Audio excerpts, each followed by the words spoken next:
as Denzel mentioned, probably one of my favorite topics is really looking at immigrant family engagement in schools, and particularly cultivating leadership skills among parents. And it ties in really nicely with Lisa's presentation, as she talked a lot about kind of who holds the power, as well as what some of the previous folks have shared.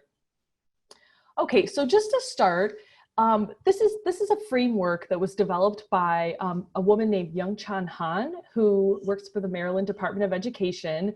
And she herself is a Korean immigrant. And she developed this continuum of immigrant parent involvement where, like many of the pyramids we have in education, Maslow's hierarchy of needs and different pyramids like that, this one we have, it kind of looks at immigrant parents at the lower end of the triangle here, calling them cultural survivors. And so, whether could be someone who's a newly arrived refugee or immigrant, could be someone who is homeless, or just anyone who's kind of in that survival mode, just basics, trying to find where's the new grocery store, where am I gonna live, and that type of thing. So as far as someone like that and their involvement or engagement in their children's education, it's probably gonna be either fairly minimal from kind of that American lens perspective, or they're just going to need probably a fair amount of assistance in terms of interpretation and translation, or maybe some kind of cultural broker or liaison to sort of help them begin to figure out how to navigate the school system. And then kind of going up one layer, Young-Chan Han talks about cultural learners.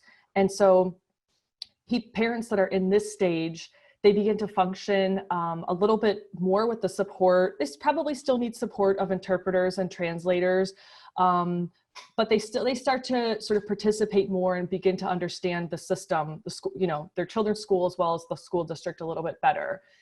And then, of course, as you go up to connectors, these are, for all of you teachers out there, all of us, there's probably some moms or dads, but often some moms that are in the school that they kind of seem to know what's going on, right? And again, I'm talking in the immigrant context. So maybe there's that one Spanish-speaking mom who really is kind of got things figured out. And if you tell her, hey, there's this meeting, in 2 nights, can you go and can you tell some other people? She's going to go back and, rally the troops and call, 10, 20, 30 more parents. And then the leaders, parents at this level, they're probably advocating at the school board, and they understand how the whole school system works. And the reason why I point out this slide is because we really need to think about where families are at when we think about programming, right? So you're not gonna develop some complex leadership academy for newly arrived parents that are in more of that survival mode, right? And so I wanted to include a slide on advocacy and parental rights. And so really all parents, and including immigrant parents, have that right to weigh in on school board policies and regulations. They can participate in committees. There are loads of opportunities for them to do that kind of thing. They also have the right to provide input on the school district's budget and to provide input on how funds are spent. And we're going to I'm going to give you lots of examples and show you some photos of immigrant parents that I've worked with who were involved in these types of advocacy opportunities.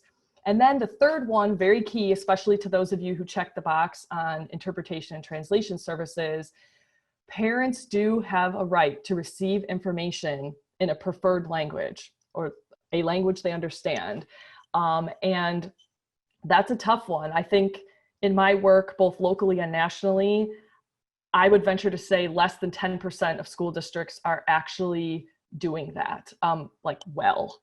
So in 2015, there was a really great frequently asked questions type thing that came out from the US Department of Education and the Department of Justice that outlined what were the rights of non-English speaking parents in terms of receiving information in a language they understand. So I highly encourage you to check that out, and I'd be happy to provide a link for that after this webinar.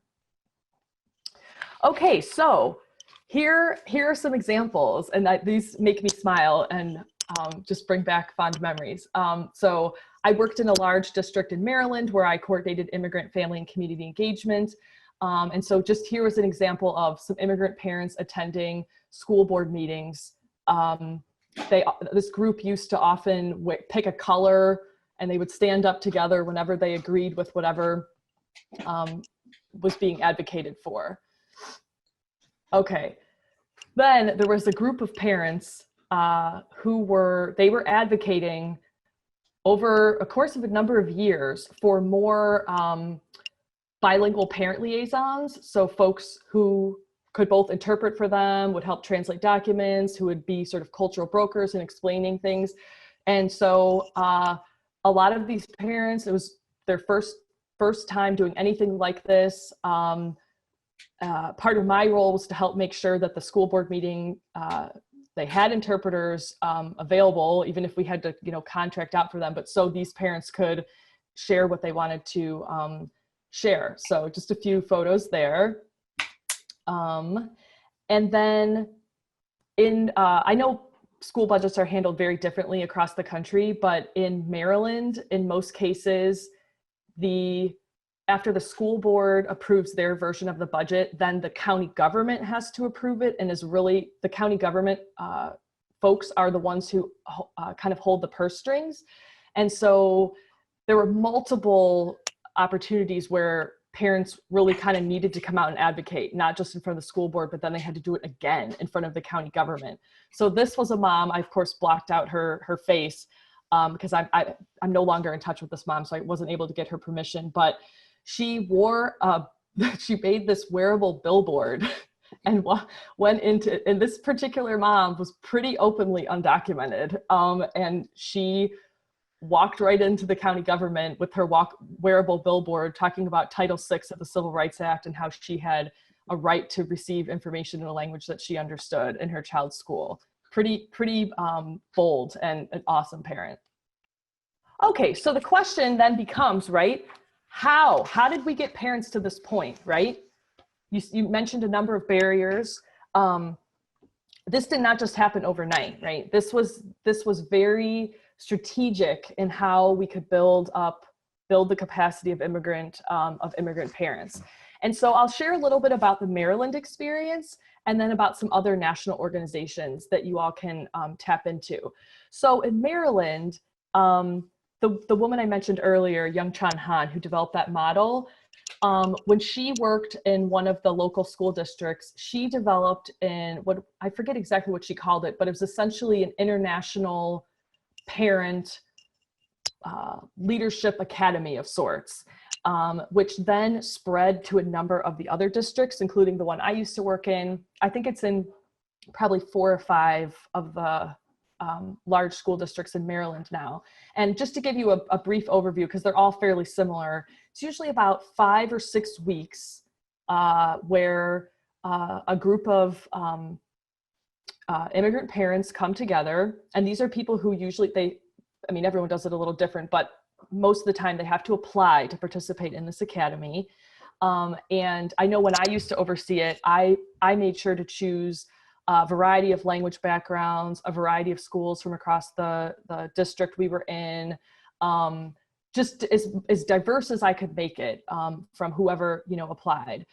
And I had to do a lot of outreach to get people to apply. Those applications did just not appear in my email box. I was speaking at churches, going to mosques, doing whatever I could to go out and, meet people. And then I also got recommendations from principals and my team of bilingual parent liaisons. And so these were parents, when you think back to the pyramid model I showed you at the beginning, these are not the survivor folks. They're not even people on the second level. They're more like the third and fourth level. These are parents who are already either really involved in their particular immigrant community or their school community, or ideally both. And so anyway, they come together for a few hours, Wednesday mornings, for 6 Wednesday mornings in a row. And we would often meet with, we would have them meet with different department heads. So the head of student services, the head of equity or curriculum, They would meet the superintendent, they would be board members. It was very, very high level and institutionalized at a pretty high level. So again, that model is being used in a number of districts throughout Maryland. And then also, in addition to that, what grew out of that was after parents would graduate from this academy, a number of them eventually joined immigrant parent advisory board of sorts that we had. And I know lots of other districts have this type of thing. But so, looking at the demographics, it's like, okay, maybe having 2 Latino parent leaders, 1 Vietnamese, 1 Korean, 1, whatever the community makeup was. And then, meeting 4 or 5 times a year and having different activities. In our case, they kind of became the advocacy arm of a lot of the work, especially because as an employee, it was really a little bit hard for me to sort of do some of that advocacy, but then they could take the lead on that. Okay, and then I just wanted to share a few other organizations that are doing a lot of leadership and advocacy skill development. So 2 that focus specifically on immigrants and refugees. One is Abriendo Puertas, or Opening Doors, and they are based in LA, but they do a lot of national work. You could, I know they do like a train the trainer model, so you could take a look at their website and what they have to offer. And then the Somali Parents Education Board. I love these women. So they partner with parent leaders and not only provide workshops and that type of thing, but they also inform parents about education policy at the local, state, and federal level, or federal levels. And I know last year at the National Family and Community Engagement Conference, I'm blanking on her name, but one of the women who was, I believe, one of the, either the director or one of like the co-founders spoke as one of the keynotes. Okay, and then here are a few other organizations that are not immigrant specific, but they're very inclusive and or have a big focus on immigrants. So the Bay Area Parent Leadership Action Network, or PLAN. So obviously they're in the Bay Area in California, but they develop, again, those leadership skills, and they're really working on building the power of parents to transform schools. They're really focused on training, organizing, and campaigns, okay? And then COFI, or Community Organizing and Family Issues, they're based in Chicago, but they also have a parent leadership development program. And then lastly, UPLAN, or the United Parent Leaders Action Network. They they've kind of brought together all the other parent leadership groups across the United States, and their goal is to be this national united voice for parent action. And one of their policy or focus areas is on protecting immigrant families. So they're very engaged in immigrant conversations. And I think what's worth noticing or noting is that this slide and the previous slide, these community organizations, they're all really tied to community organizing, social justice, building and strengthening power and voice, which is what our previous speaker talked a lot about, that power piece, and just, civic engagement. And so something for everyone out there to think about, if you look at these examples compared to what I was sharing from the Maryland example, the Maryland examples were all from within the school district. And then these other organizations are all from outside. And so you just, sometimes really strong parent and community organizing has to come from the outside. Sometimes it can kind of come from within, but it can be just to be really blunt, it can be pretty tricky to do that and not lose your job. So, it's not always easy. Okay, so here's my website. It's immigrantsrefugeesandschools.org. And I just wanted to put out there, one of the things, since you all who are logged in here are interested in online learning, we have a lot of online courses that you can take a look at. There's a course on immigrant family and community engagement in schools. And then kind of tied into what Lisa was saying, I also have, I've run a course on building relationships with immigrant communities through local cultural immersion. So experiencing being quote unquote the other and experiencing situations where you feel uncomfortable. So, so I'm gonna hit stop sharing so that I can read a little bit more of the chat box. And we are going to start talking a little bit about some of the questions that were posed by attendees. And I also want to just get into, given how immigration has been penetrating our schools and our communities, especially in the past couple of years, how we go about building those alliances beyond just the classroom into the wider community in ways that could, for instance, better educate the immigrant parents and sort of give them a path toward that empowerment. So perhaps we can just first start off, a lot of people are having difficulties just with the outreach, with the language barriers, with all the different barriers of reaching immigrant parents and immigrant communities. One person even noted that most of his students, very few of his students' parents even live in the US. They live with sponsors. Mm. How do you even engage with sponsors or legal guardians? Yeah, that's a great question. Sorry, Lisa, did you want to jump in? No, go ahead and I'll jump in after you. Go ahead. Okay. I mean, I think whoever the child is living with is, if it's a sponsor, they've been released from federal custody and that type of thing, to a sponsor, whoever it is, you start to build those relationships with that person. But yes, knowing that, especially if you're talking about a sponsor situation where they've been released from federal custody, I mean, those kids are in deportation proceedings. They're probably not going to be with you necessarily for very long. So it is tricky building relationships in this kind of transient world of immigration. Yeah, I guess I would just add too, when you're talking about the barriers that come with, of course, language or these, mobile kids, right? And movement of families.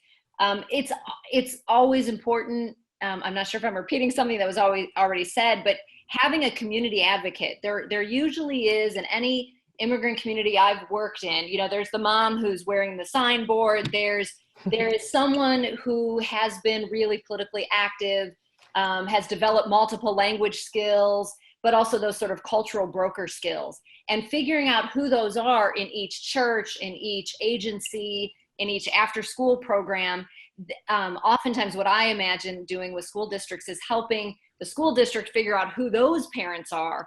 And then there's already a trust built between those parents and your newcomers and maybe your families that are hosting kids from other parents, right? Right. And so you work through them as maybe a primary or a first case, contact, because they have that trust built. Oftentimes, yeah, sure, we invite families. I did a project at one school where we did a lot of outreach with our immigrant Spanish-speaking families, and none of them showed up. And and we did all the things you were supposed to do. We offered transportation, childcare, we called them, right? But one of the things we didn't realize was just sort of there was still this intimidation factor and still the political environment we lived in. So having the person be the contact that has developed the most trust with the communities you're trying to bring in, and really also reversing our thinking and thinking about going out into that community. So instead of saying, well, I've invited people and I've tried to have events right, but where do we need to go, whether it's adult education or, K-12 or other social service agencies, getting into the community and offering activities, trainings, whatever it is, at the food truck that mom and dad run, as opposed to on the school site. Sometimes those things can help. Yeah, I completely agree. The trust piece, I mean, the number one thing I think school districts can do is hire bilingual, bicultural folks representing the immigrant communities, whether that's specifically in a liaison role or just clearly hiring more people from the backgrounds of students in general.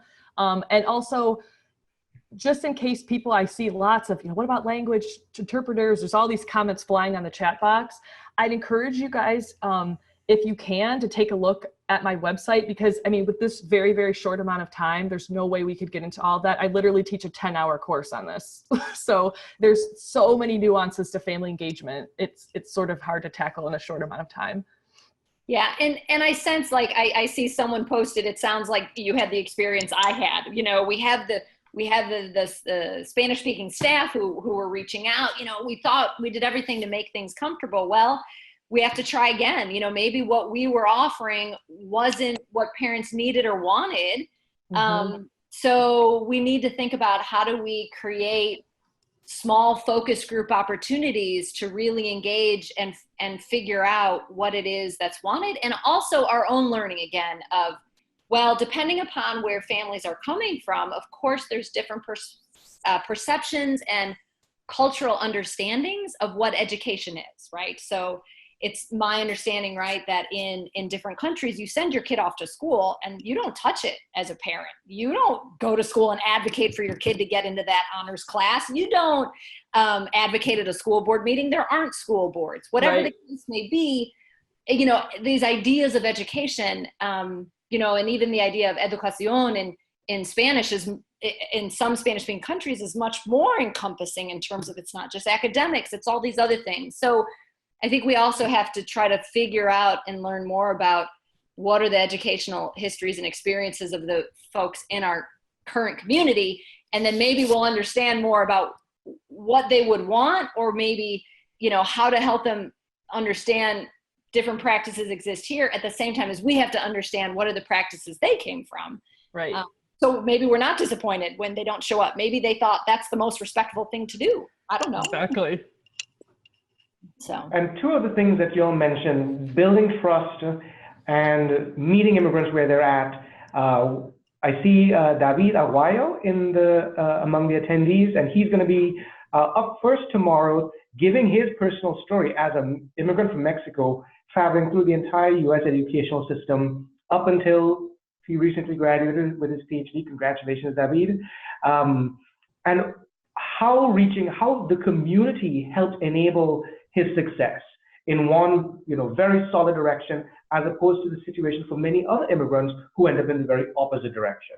So meeting immigrants where they're at, going out into the communities. And I want to ask you, especially Lisa, a little bit more about how you build those alliances in beyond the traditional people that you may think of. What incentives are there for a meaningful, mutually beneficial kind of relationship when you try to get these alliances in the community? Yeah, so I think one of the things we've done in Missouri here, myself and colleagues, and I think Denzel, let me know if this is sort of where you wanted me to go with this one, is, right, so not only to think broadly about who are the individuals within an immigrant community to build networks with, and those cultural brokers that have trust within the community. So that's one thing. But then there's also this, and I think it's been mentioned today in this large chat room, it's been mentioned that there are all these other different organizations out there that do all kinds of things. So when I moved to Missouri here, I found that there's this Missouri Immigrant and Refugee Advocates. They're really an advocacy organization. They don't do educational outreach, but they know a lot of immigrant organizations who affiliate with them. There's the International Institute, and they settle refugees, and they offer adult education. And there's this other bilingual, it's called Bilingual Services, and they offer refugee trauma training, right? And so then there's rural school districts who you might think, oh, we don't have an international institute. We don't have anyone settling refugees. We get secondary refugee migration and settlement in our community. But where are the organizations there? Well, there's a Chamber of Commerce, and they actually end up getting to know some of these small businesses that are started by different folks from the immigrant communities. So as a school district, really thinking broadly about what are all these different communities out there, and how can we create a network of them to know who they all are, so that when there's a question, when there's this need for translation, how do we make sure they're finding each other? So with my own interest, one of the things I've done here in Missouri, I have this interest in sort of helping people from the very small rural districts to the suburbs to the cities. There's not a lot of this dual language or bilingual education happening, but there are some schools. And so, we created a Facebook page. And that was a rather simple way just to make sure those districts who had that interest were connected. And then myself and friends, will post things of interest, such as this webinar, right? But I mean, there's this way just to get started, just to get people connected, just like this webinar is doing. Then you get this this flood of ideas from people who have similar and different experiences, but we can kind of put together ideas. So I'm not sure if that was part of where you were headed, Denzel. So that's some of my Yeah. Sure. I mean, we have questions about rural districts. What do you do in rural areas? And just sort of thinking outside the box. And I think you gave us some really good examples of that. And something that you had spoken about, Laura, and I know your other trainings focus a lot about it, is building trust. And I also see that the one and only Eileen Kugler is in the webinar today, and she will be on our lineup tomorrow talking about building relationships, going back to basics in these very, very anxious times, building relationships with students, with parents, and with the broader community. We have a lot of questions for you, Laura, about incorporating this immigrant leadership into perhaps PTA meetings. How can you bring it into these various other areas where immigrant parents might be? To bring more immigrant parents into the PTA? Was that the? No, to bring the leadership classes or the leadership concept into the PTA and other areas. Okay. Well, I mean, yeah, I think the idea with some, at least in the format that is typically done in Maryland, is like after immigrant parents graduate from the academy and have a better understanding of kind of system-wide how the school district works, they typically then will join. I mean, many of them have already joined their school PTA, but some will join the PTA or go on to join the either like district-wide or county level PTA or the state PTA or other leadership opportunities that maybe they didn't quite understand about before. Like if there's a county-wide, maybe parent advisory board, or, you know, school districts, especially the larger ones, have like multiple opportunities. And so that was kind of how, I don't know if that answers your question, but that's sort of how our parents would go from one to the other. And there were on occasion requests from non-immigrant parents who also wanted to participate in some sort of leadership opportunity. And there are school districts that also either do a separate one or maybe do one and bring people. But I think the immigrant parents in my experience, tend to have enough in common between, you know, we had multiple interpreters going usually if needed. And then just because of the similar backgrounds and being new and kind of the cultural nuances of like how we do school in the United States, they were all kind of starting from, in many cases, a similar kind of framework. And so it worked to kind of have them all together and then move on to maybe the PTA or something like that.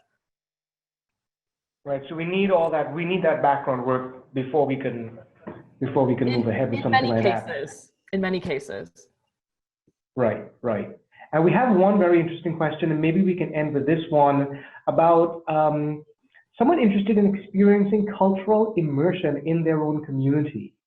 I think that's a really sensible question, and perhaps each of you can take a stab at it. Did you say Lisa or Laura? You want Lisa? Anyone. Okay. Both of you. Go ahead, Lisa, and then I'll chime in a little because they may have been referring to the class I mentioned, but I'm not sure. But go ahead, Lisa. Okay, so I'll try with just what I think about broadly when I think about cultural immersion. You know, I often thought about this when I was studying Spanish, right? Why, as a college student, do I need to travel to Spain, for instance, when all I need to do is go to downtown Chicago or even Cherokee Street here in St. Louis, right? I think that's a great idea, and it just is a matter of, again, engaging with your own discomfort and maybe unsurety, right, about where to go or how to do it.